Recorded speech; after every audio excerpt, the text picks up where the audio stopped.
This is our PVC T Spine Rotation or thoracic spine rotation. The thoracic spine is the upper rib, it's the upper back. It is everything with a rib attached to it.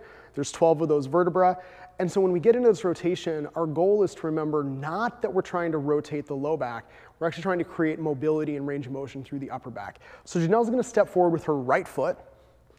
The PVC is on the back of her neck, and there's a little bit of a bend in her right knee, which is great, and her left leg is pretty straight. Janelle's gonna hinge forward as far as she can go, keeping her spine neutral. In other words, relatively straight. That's great. And then Janelle's gonna rotate to her left. So when your right leg is forward, you're gonna rotate to your left. In other words, pointing your right elbow to the ground.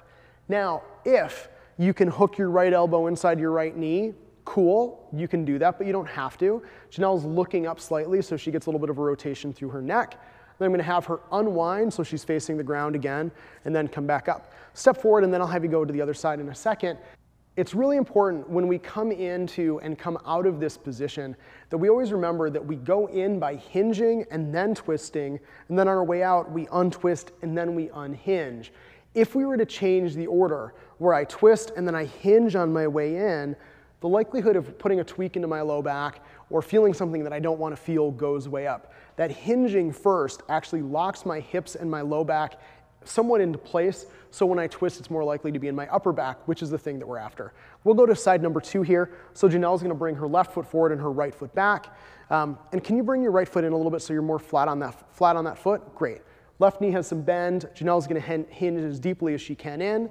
And before she rotates, I'm gonna come back and I'm gonna remind her to keep her right foot planted, and we don't want this right hip to rotate. The hip should stay pretty neutral, pretty flat. Go ahead and rotate to your right. Good. And again, she's not hooking elbow into knee. She doesn't have that range of motion today. Not a judgment. If you have more, then by all means explore it. And then Janelle, unwind, face the ground, and come on out. And generally when we do these, we like to hold them for 5, 6 seconds. You might just give yourself a count to 5 or to 10 maybe. There's no real hard rule, but the goal is to go in and actually find some ease, find some softness when you're in that position. And that is our PVC T-spine rotation.